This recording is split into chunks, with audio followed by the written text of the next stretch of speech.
بسم اللہ الرحمن الرحیم۔ ایک دن امیر المؤمنین علی علیہ السلام کہیں جا رہے تھے۔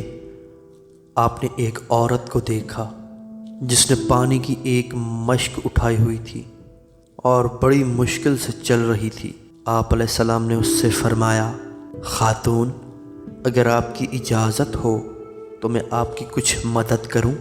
عورت نے کہا، کیوں نہیں، میں آپ کی شکر گزار رہوں گی۔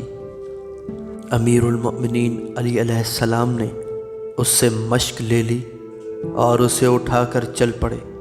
راستے میں آپ نے اس عورت سے فرمایا، پانی لانا تو مرد کی ذمہ داری ہے، تم خود یہ کام کیوں کرتی ہو؟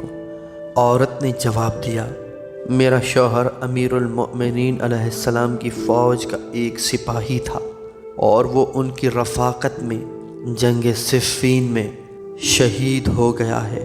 میرے گھر میں یتیم بچے ہیں۔ امیر المؤمنین علیہ السلام کو ہمارے حالات کا علم نہیں ہے۔ آپ نے وہ مشک اس کے گھر پہنچائی، پھر آپ بازار تشریف لائے اور وہاں سے آپ نے آٹا اور کھجوریں خریدی اور وہ اشیاء اس کے گھر پہنچائی۔ بعد ازاں آپ نے فرمایا، اگر تم بچوں کو بہلاؤ تو میں آٹا خمیر کر کے روٹیاں تیار کروں، اور اگر تم آٹا گوندھو تو میں تمہارے بچوں کو بہلاؤں۔ عورت نے کہا، بچے مجھ سے زیادہ مانوس ہیں، آپ کھانا پکائیں۔ آپ نے آٹا خمیر کیا اور پھر تنور جلایا۔ جب تنور سے آگ بلند ہوئی تو آپ آگ کے قریب گئے اور اپنے آپ سے فرمایا، علی، آگ کا ذائقہ چکھو تاکہ تم یتیموں سے بے خبر نہ رہو۔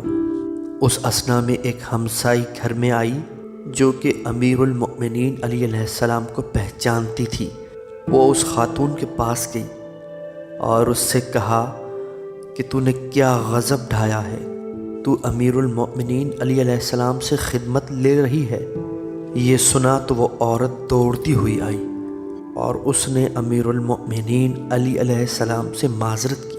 امیر المؤمنین علی علیہ السلام نے فرمایا کہ تمہیں معذرت کرنے کی کیا ضرورت ہے، اس کے بجائے میں تم سے معذرت کرتا ہوں کہ مجھ سے تمہارے متعلق کوتاہی ہوئی ہے۔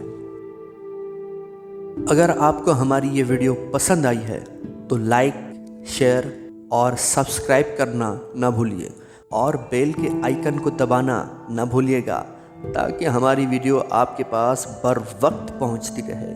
شکریہ۔